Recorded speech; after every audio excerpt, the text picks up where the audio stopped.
Cerita dimulai ketika Lu Su dan Lu Xiao pergi keluar untuk jalan-jalan, di sana mereka menikmati makan dan pertunjukan. Tapi karena terhadang, akhirnya mereka masuk agar bisa melihatnya dengan jelas. Pada saat bersamaan kalung yang dikenakan Lu Su tiba-tiba bereaksi.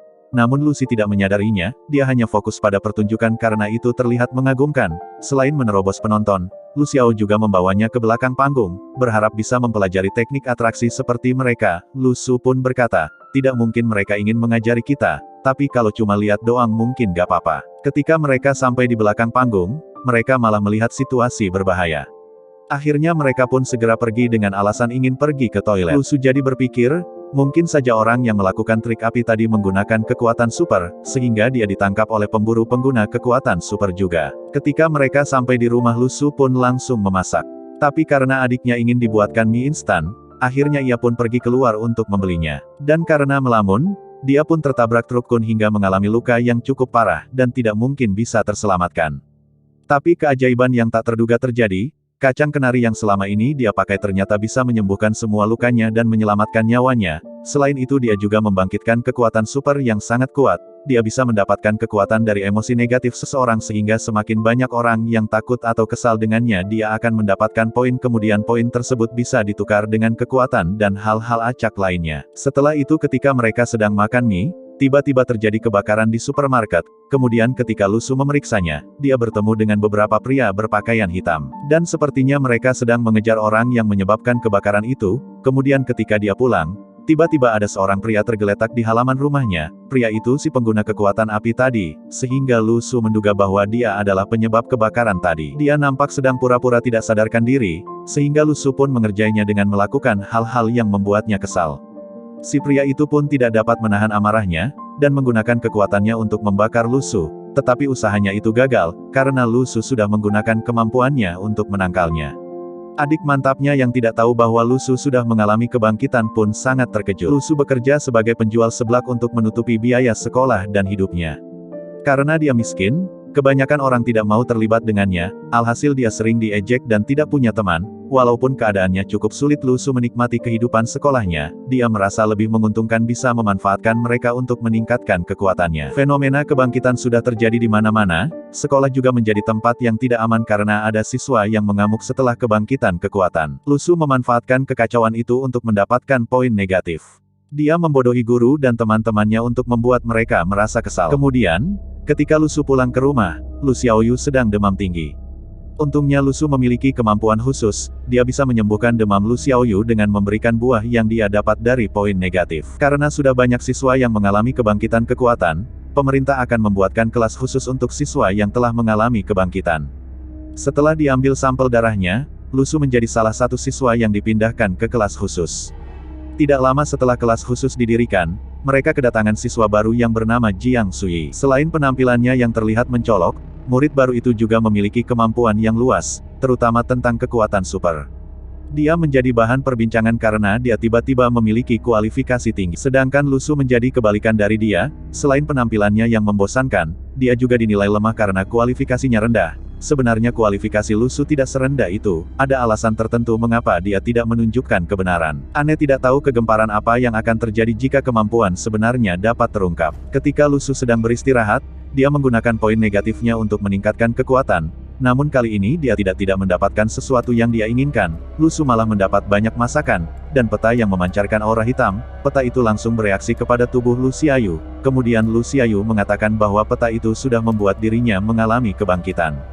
Sehingga dia tidak perlu untuk menanggapinya secara berlebihan. Di hari berikutnya, Lu Su menjual semua hidangan yang dia dapatkan dari sistem tenaga. Ternyata dia bisa mendapatkan keuntungan yang lebih daripada menjual telur.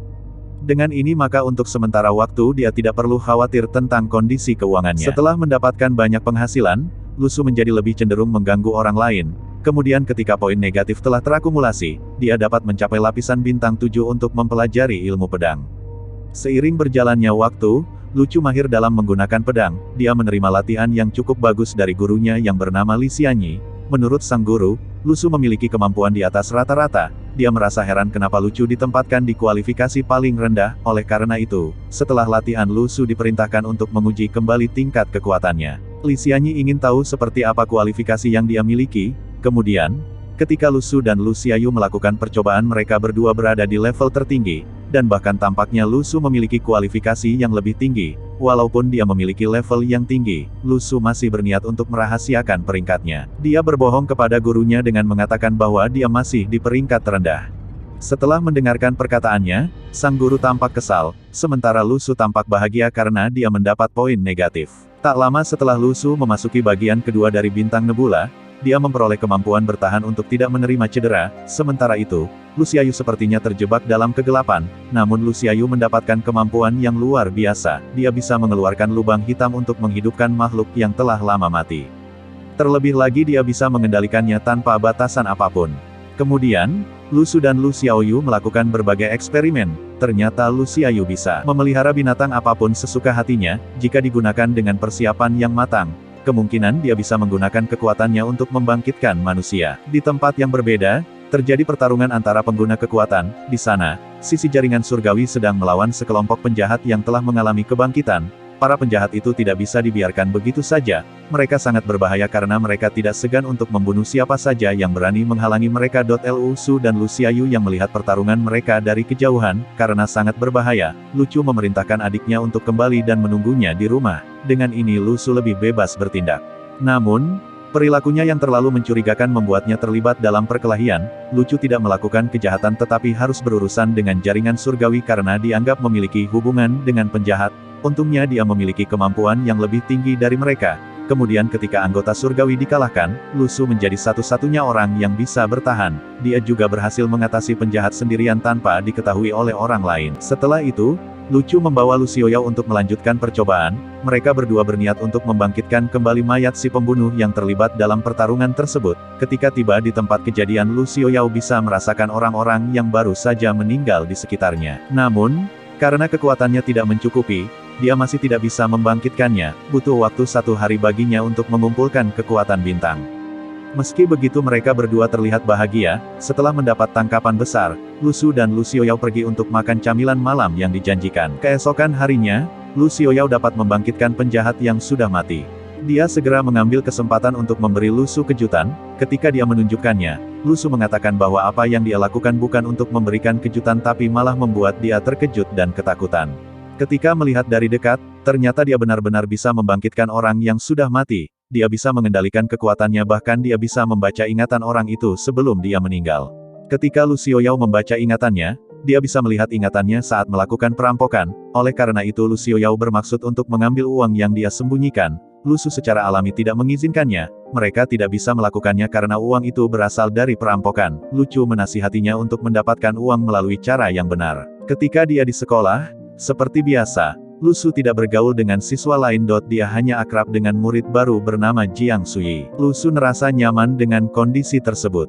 Dia tidak perlu memikirkan masalah apalagi pada orang yang membuatnya bosan. Bahkan lebih baik dia bisa berada paling jauh dari mereka. Lu Su bertanya pada Jiang Suyi tentang buronan yang meninggal tadi malam. Jiang Suyi mengatakan bahwa, baru-baru ini beberapa ilmuwan menjelaskan bahwa sebagian dari energi yang dikeluarkan dapat dideteksi. Hal ini menyebabkan perubahan aneh di seluruh dunia seperti terjadinya kebangkitan besar-besaran. Mereka menyebutnya pemulihan energi spiritual. Hal ini mengakibatkan kelompok yang kuat seperti jaringan surgawi mendapatkan kekuasaan. Mereka menjadi lebih berpengaruh dalam pendidikan untuk mempertahankan dan melatih siswa yang sudah membangkitkan kekuatan. Untuk meningkatkan kekuatan para siswa, jaringan surgawi membawa para siswa menuju reruntuhan. Menurut rumor yang beredar, reruntuhan tersebut merupakan tempat peninggalan peradaban alien di bumi. Tempat itu muncul tiba-tiba setelah perubahan besar di dunia. Di dalam reruntuhan terdapat semua jenis senjata sihir, dan sesuatu yang paling berharga yang disebut mata formasi. Mereka harus mendapatkannya untuk keluar dari sana. Jika tidak, mereka tidak akan pernah bisa keluar dari reruntuhan. Sebelum latihan dimulai, semua siswa diberi makan malam. Lalu setelah selesai makan malam, Lu Cu mulai mengganggu orang lain untuk mendapatkan emosi negatifnya. Dengan ini dia tidak perlu berlatih seperti yang lainnya.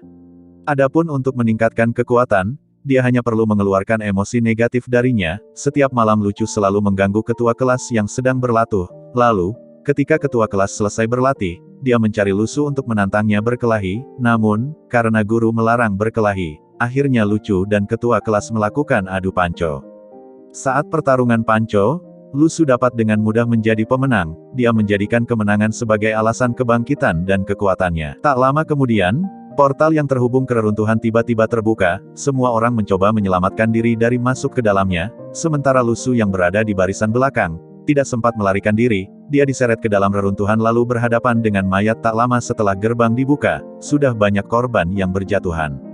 Ketika Lu Su menghadapi segerombolan undeyat, murid lain hanya melihatnya dan tak bisa berbuat apa-apa. Lu Su bertemu dengan orang asing yang bukan dari jaringan surgawi.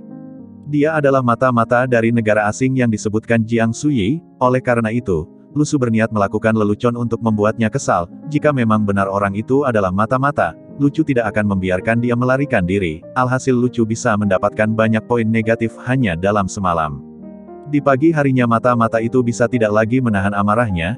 Dia langsung menyerang Lu Cu sehingga pertarungan tidak bisa dihindari. Sekilas kemampuan bertarung mereka terlihat berimbang. Namun ternyata mata-mata itu kesulitan menghadapinya. Ketika menggunakan teknik pedangnya, Lu Cu bisa langsung membunuh lawannya. Membunuh bukanlah hal yang dia inginkan, tetapi jalan kultivasi ditakdirkan demikian. Oleh karena itu, dia akan tetap melangkah maju untuk keluar dari tempat tersebut. Kemudian setelah mengitari wilayah reruntuhan, Lu Cu menghadapi serigala. Karena jumlahnya yang terlalu banyak, dia memutuskan untuk melarikan diri dari serigala. Lu Cu sudah berlari cukup lama tapi tidak sedikit pun merasa lelah. Malah dia merasa jika tubuhnya menjadi lebih bugar. Setelah lolos dari kejaran serigala, dia bertemu dengan murid sebelumnya yang sedang kesusahan lagi. Lagi-lagi Lu Su tidak berniat membantu mereka. Dia mengerjai mereka berkali-kali hingga kesal. Setelah beristirahat, Lu Su kembali melanjutkan perjalanan untuk menyelesaikan reruntuhan. Dia ingin segera keluar dari tempat ini, karena dia sudah terlanjur khawatir tentang Lu Xiaoyu.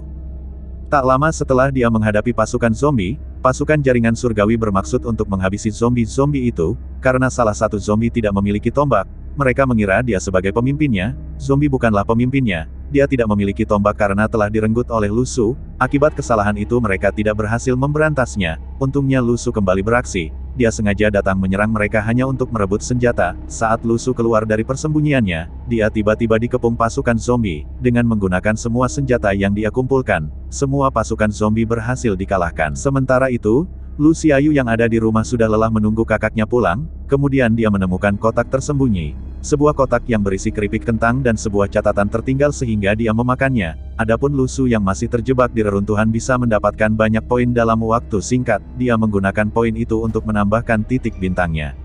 Kemudian ketika pasukan zombie berkumpul, Lu Cu tiba-tiba datang menghampiri dan membasmi mereka. Kemudian sekelompok orang yang melihatnya langsung membantunya. Bahkan tanpa bantuan mereka, Lu Cu sudah cukup kuat untuk membasmi semuanya sendirian. Lu Su tidak memberi mereka kesempatan untuk bergabung memerangi pasukan zombie. Dengan kekalahan pasukan zombie, Lu Su dapat memiliki semua senjata dan perlengkapannya. Kemudian dia akan menjualnya kepada mereka yang membutuhkan. Karena tidak ada yang membawa uang, ia membolehkan untuk menukarnya dengan benda berharga, tetapi dia memberikan hal-hal baik kepada mereka yang bertarung saja. Adapun orang-orang yang tidak terlibat dalam pertarungan, mereka hanya akan mendapatkan hal-hal buruk. Begitulah cara Lu Su mendapat manfaat dari dalam reruntuhan. Semua orang yang selamat pindah kembali daerah yang hancur. Sebagian besar dari mereka sudah kehabisan makanan dan minuman. Oleh karena itu, Lu Su memberikan sisa buah miliknya kepada mereka yang kelelahan. Buah yang dia berikan ternyata memiliki khasiat yang luar biasa. Selain bisa menghilangkan dahaga dan lapar, itu juga dapat menghilangkan rasa lelah dan memulihkan energi. Lu Su dan yang lainnya telah memasuki pusat reruntuhan, di mana dia kembali menawarkan senjatanya untuk dijual kepada orang-orang. Pada saat yang sama, Lu Ahu mendapat undangan pertemuan dari para guru dan jaringan surgawi. Tidak hanya Lu Su, ada seorang mahasiswi bernama Cao Qingxi yang juga diundang oleh mereka. Tampaknya jaringan surgawi telah mengakui kehebatannya. Mereka membutuhkan kekuatannya. Jika terjadi situasi yang tidak terduga, pada saat semua orang beristirahat, kelompok mata-mata yang menyamar mulai melakukan aksinya. Mereka memasuki inti reruntuhan diam-diam. Lu Su yang menyadari gerakannya, segera menghentikannya. Dia menahan salah satu dari mereka untuk diinterogasi. Namun, jaringan surgawi bahkan langsung menghabisinya, juga tidak bermaksud untuk menghentikan mata-mata yang sudah berada di bawah. Lu Su dan yang lainnya mulai memasuki area bawah. Mereka turun dengan tangga buatan yang sudah disiapkan oleh kekuatan seseorang. Tepat di bagian bawah, mereka melihat mata-mata yang mati di tempat, lalu tiba-tiba ketika sudah di ujung jalan ada segerombolan yang akan menyerang. Sebelum mereka menyerang, Li Yixiao menggunakan kekuatan api untuk membasmi yang di depannya. Yang lain juga terlihat baik-baik saja. Mereka dapat menangani situasinya karena lawan tidak terlalu mematikan. Lu Su telah mempersiapkan dirinya untuk bertarung. Tetapi semua musuhnya tidak berani mendekatinya, karena mereka dapat merasakan kekuatan Lu Su yang sebenarnya. Setelah semua musuh dikalahkan, pasukan undead dalam jumlah besar muncul. Di antaranya ada juga yang terlihat membawa mata formasi. Li Yixiao berhadapan 1 lawan 1 melawan musuh yang paling kuat. Sementara yang lain fokus bertarung melawan pasukan zombie, Lu Su hampir terkena serangan panah, tapi Cao Qingqi melindunginya dan kemudian menyerang lawan tanpa ragu. Karena Lu Su diabaikan oleh musuhnya, dia memutuskan untuk pergi ke markas lawan. Lu Su berharap untuk mendapatkan barang berharga. Saat Lu Ahu masuk ke base musuh, tidak ada yang bisa menghentikannya, karena semua pasukan sedang bertempur, hanya ada patung penjaga yang menjaga base. Sepertinya alasan Lu Su ditakuti adalah karena memiliki pedang yang mengerikan. Di sisi lain, pertarungan antara jaringan surgawi dan pasukan zombie semakin memanas. Pemimpin mereka bertarung habis-habisan untuk merebut mata formasi. Tetapi objek yang dibawa oleh musuhnya bukanlah mata formasi, melainkan mata formasi yang sebenarnya, berada di tempat yang lain. Kemampuan pedang Cao Qingqi memang sudah tidak diragukan lagi. Dengan kemampuan itu, dia bisa membasmi segerombolan musuh dalam waktu singkat, sedangkan Lu Su, yang berada di sebuah ruangan tiba-tiba berhadapan dengan pemimpin musuh. Dia tidak sengaja menemukan mata formasi tempat itu. Dengan ini reruntuhan bisa diselesaikan dan semua orang bisa keluar dari tempat itu. I see her rolling up, Uber black Cadillac, high heel boots and a sexy body full of tats. Baby's bad, oh baby's hella bad. After her there ain't no coming back. Wanna take a run at that. I think she's